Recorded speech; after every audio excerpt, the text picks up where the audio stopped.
All right, Architecture 1 students who are in recovery mode. This is going to start with that problem statement 16A1 that we are going to go over that we just talked about when we went over the problem statement document. And we'll kind of show you how we get started out here. First thing I want to show you is that there is a way to switch back and forth between my video and AutoCAD. If you want to do that, use the alternate and the tab button on your keyboard.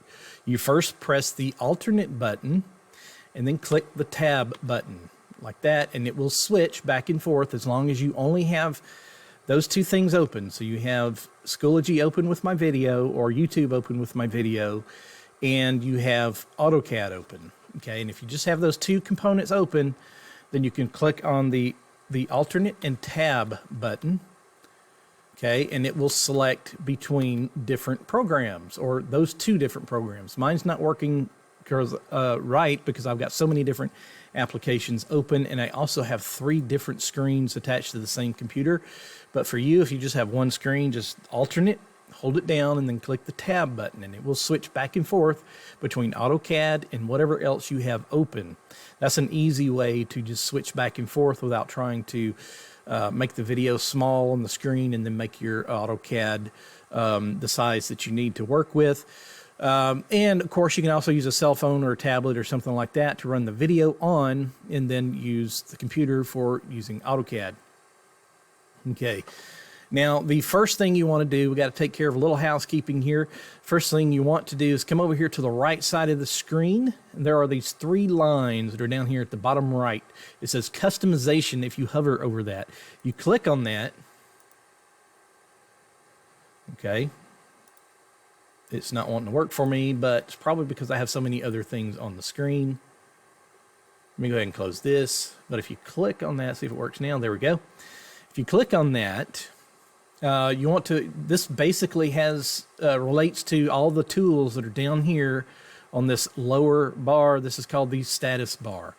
What I want to find is I want to find units. The word units, I want to make sure there is a check mark beside units.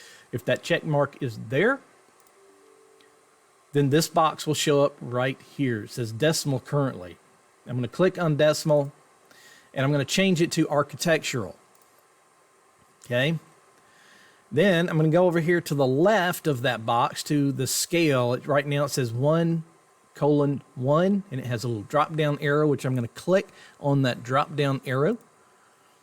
And I am going to click on 1/4 1. We want to draw this in 1/4 inch equals 1 foot scale. 1/4 inch equals 1 foot scale.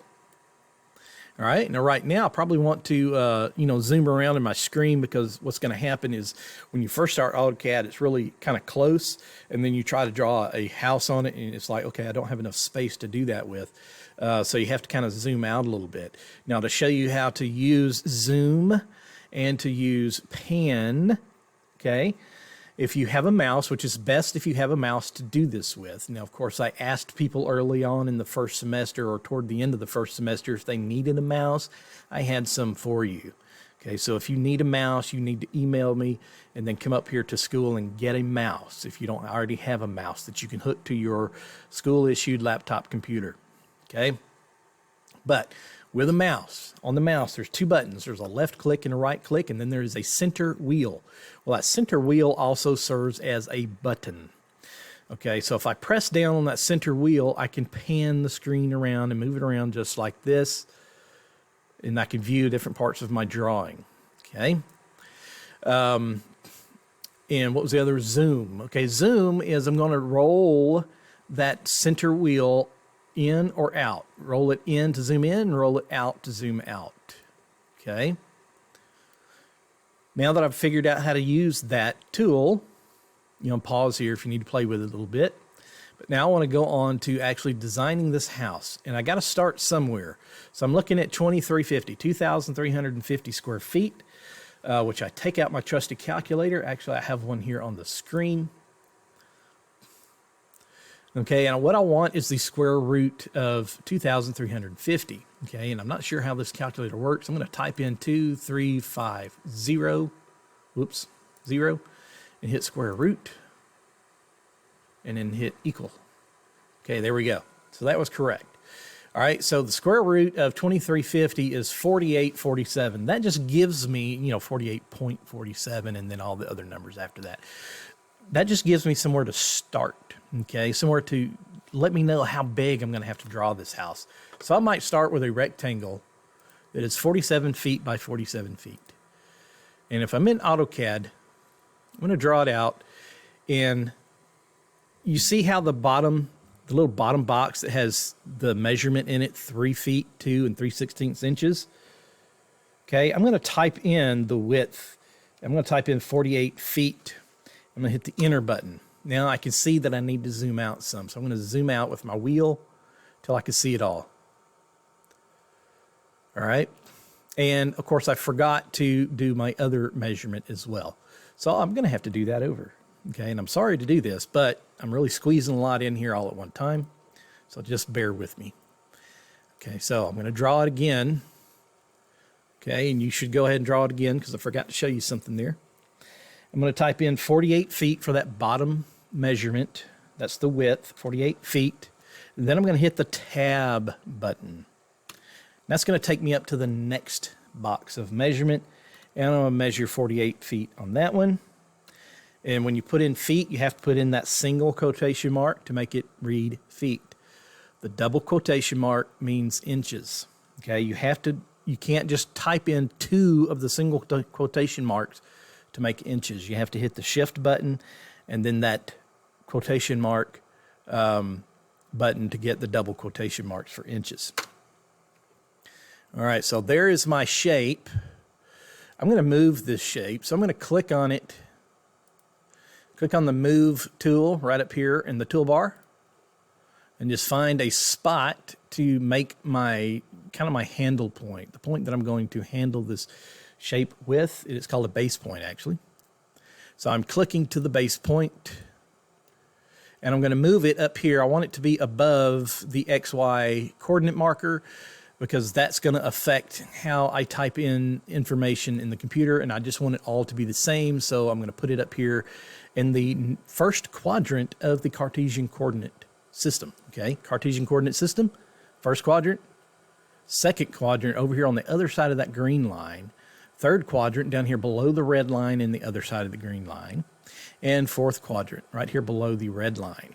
Okay, so I'm keeping my house up here in the first quadrant so all my numbers and figures are all going to be the same.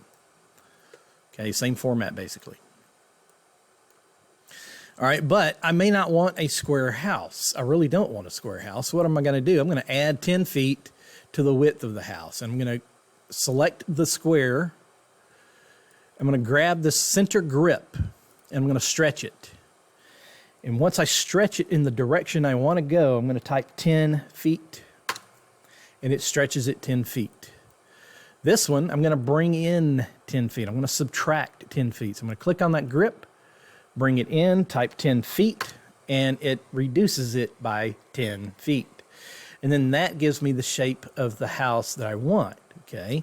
More of a rectangular shape. Now, I could go further by adding other wings and other insets and pop-outs and things like that, but we're going to keep it simple right now, okay? We're going to keep it simple, and we're going to just do a simple house, all right? So that's going to be my overall house shape. So I've gotten started. I've gotten that 2350 square footage laid out. Now I can start doing some other things that I need to do. Okay, so the next thing I'm going to do is I'm going to create some layers because I'm going to have different things on different layers so I can tell them apart by looking at it. So layers, I'm going to go to layer properties right up here, layer properties. I'm going to go ahead and click on this button 4 times. 1, 2, 3, 4. That button right there.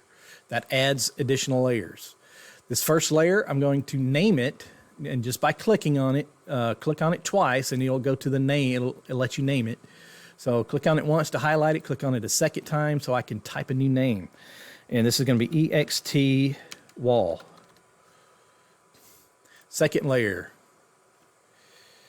INT for interior wall.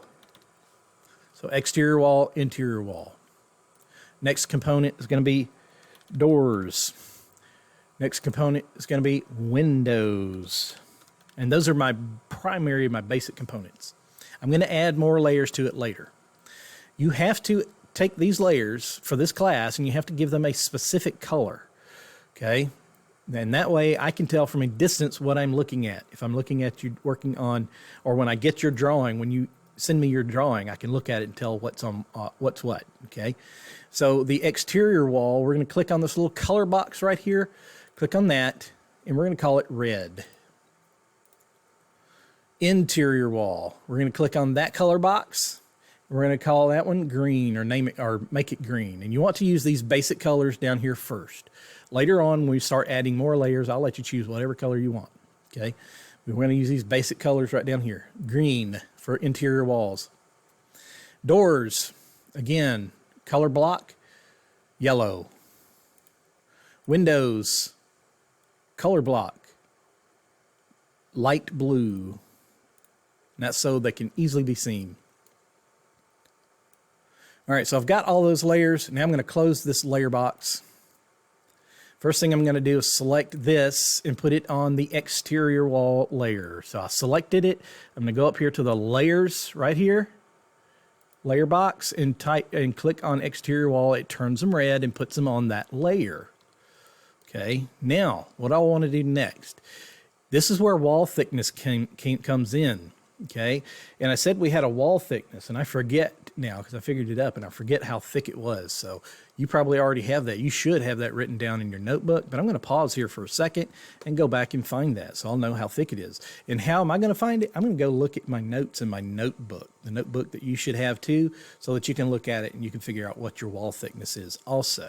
So I'm going to go to my notebook. I'm going to pause just a second because you don't need to watch that, and go to my notebook. All right, so I come up with 5 3/4 of an inch thick. That's what I added up, 5 3/4 of an inch. Okay, and if for some reason you have a different figure, maybe we wrote something down differently, who knows? Just go ahead and go with 5 3/4. Okay, so how am I going to establish that? 5 3/4 inches.